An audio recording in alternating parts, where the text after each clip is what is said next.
আজকে আমরা জানবো কিভাবে ইংরেজি পরীক্ষা থেকে 130 থেকে 40 মার্ক আপনি উঠাতে পারবেন। আমি ধরে নিচ্ছি আপনি মধ্যম মানের স্টুডেন্ট, আমিও মধ্যম মানের স্টুডেন্ট ছিলাম, কিন্তু ইংরেজি খুব ভালো পরীক্ষা দিয়েছিলাম।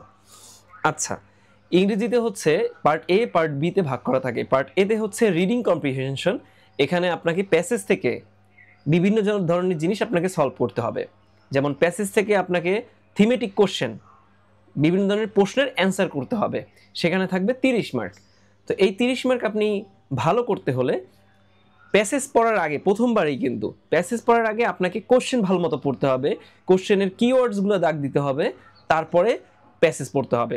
এবং প্যাসেজ পড়তে পড়তে এই প্রশ্ন যেখানে খুঁজে পাবেন সেখানে মার্ক করে রাখতে হবে যে এটা হচ্ছে এ, এটা বি, এটা সি, এরকম করে আপনি ওই যে প্যাসেজের মধ্যেই কলম দিয়ে লিখে রাখবেন, তাহলে আপনার কিন্তু টাইম কম লাগবে। আর কোশ্চেন লেখার ক্ষেত্রে অবশ্যই মাথায় রাখবেন যে প্রশ্নগুলো যদি ওই যে রিজন, টাইপস এগুলো জিজ্ঞেস করে, তাহলে হচ্ছে প্রশ্নে বুলেট পয়েন্ট দিয়ে লিখবেন যে এগুলো এই কারণে হয়, যথা, এরকম করে পয়েন্ট পয়েন্ট পয়েন্ট পয়েন্ট দিয়ে লিখবেন। একটু প্রশ্নের যে কয়টা প্রশ্ন আসবে সেগুলোতে ভেরিয়েশন আনার চেষ্টা করবেন, তাহলে আপনার নাম্বার কিন্তু বাড়বে।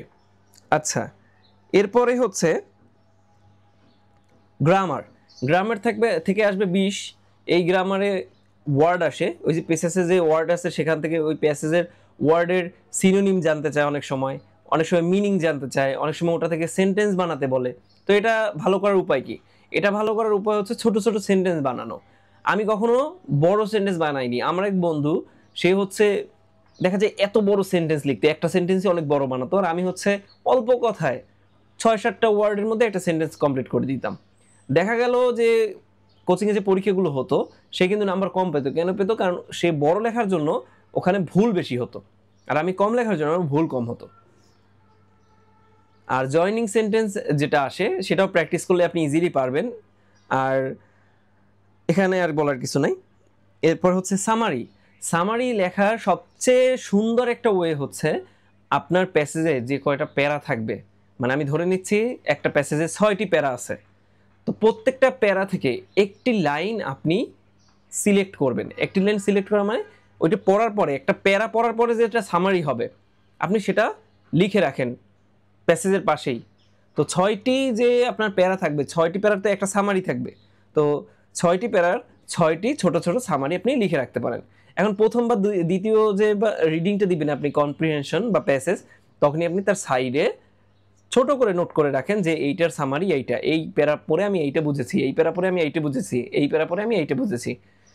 দেখা যাবে 6টা প্যারাতে আপনি 6টা সলিড লাইন পাচ্ছেন, এবং আপনার সামারিতে ওই প্যাসেজের সম্পূর্ণ তথ্যই চলে এসেছে।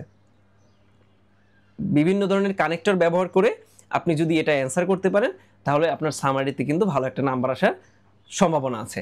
এখন যদি আপনি এই পাশের সময় বেশি দিয়ে দেন, যে আসলে আপনার সময় নেই সামারি লিখতে, আসলে এখন যদি চিন্তা করবেন ওটারও সময় নেই, তাইলে হচ্ছে আপনার থিমেটিক কোশ্চেনে যে অ্যান্সারগুলো লিখেছেন ওখান থেকেই ভালো ভালো লাইনগুলো সামারিতে তুলে দিবেন। এটা কিন্তু সবার শেষে করবেন, মানে আপনার আর্জেন্ট, আপনার লিখতেও হবে এবং সামারি লেখারও সময় নেই, তখন হচ্ছে এই কাজটা করবেন।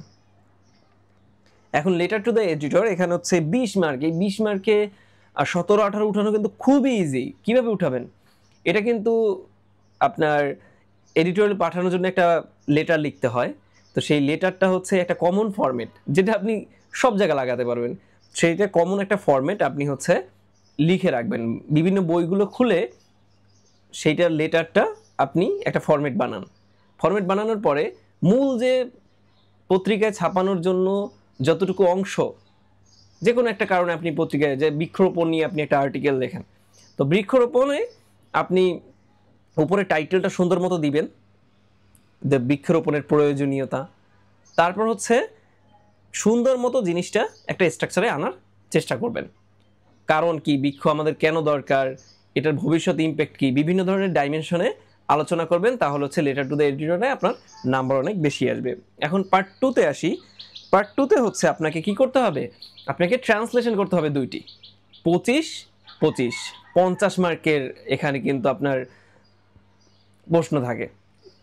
তো একটা হচ্ছে ইংলিশ থেকে বাংলা করবেন, একটা বাংলা থেকে ইংলিশ করবেন। তো ইংলিশ থেকে বাংলা করা অনেকাংশে সহজ। এটা যদি আপনি প্র্যাকটিস করেন খুব জলদি এটা মাস্টার করতে পারবেন। কিন্তু বাংলা থেকে যে ইংলিশ করা এইটাই হচ্ছে আপনার কিন্তু লম্বা একটা সময় নেবে। তো এক্ষেত্রে কিন্তু প্র্যাকটিস করাটা সবচেয়ে বেশি গুরুত্বপূর্ণ।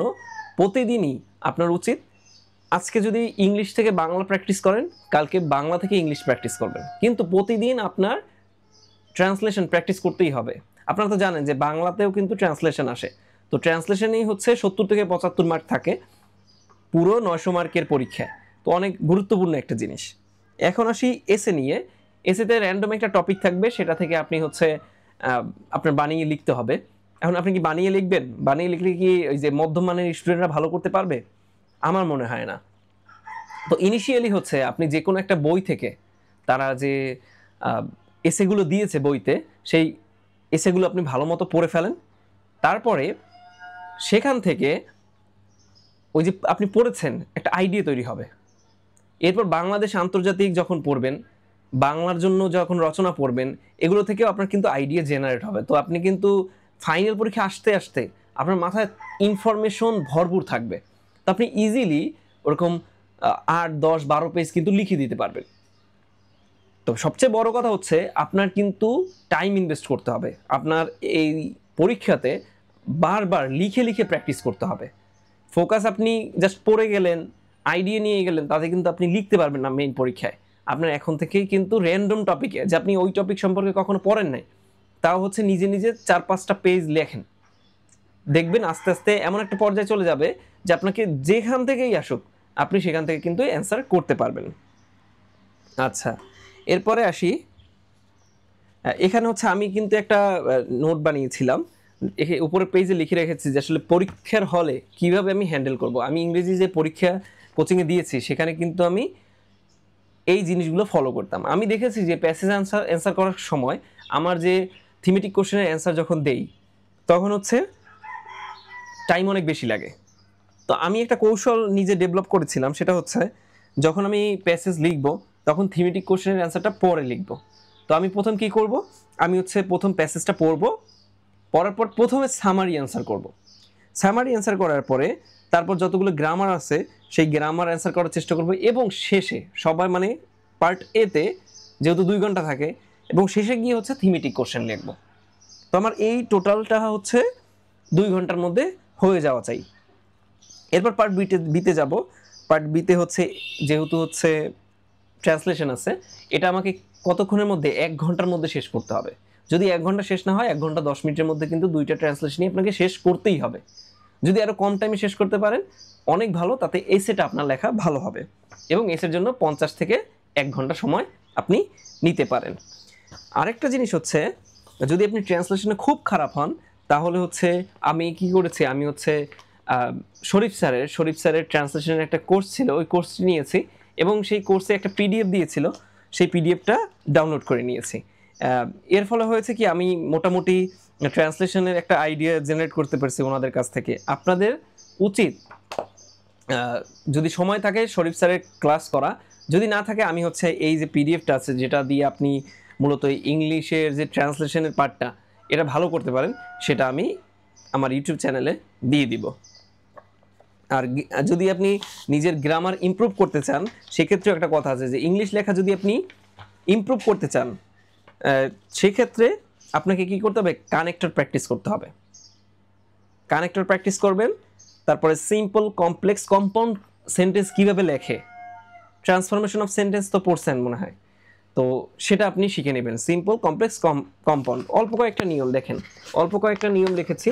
তারপর কন্ডিশনাল সেন্টেন্স কিভাবে লিখে সেটাও আপনি শিখে যাবেন। তারপরে হচ্ছে আচ্ছা বিভিন্ন ধরনের ফ্রেজ শিখে যাবেন। এতে হবে কি আপনার লেখার মানটা ইমপ্রুভ করবে। এই তো সবই, অনেক কথা বলে ফেলেছি।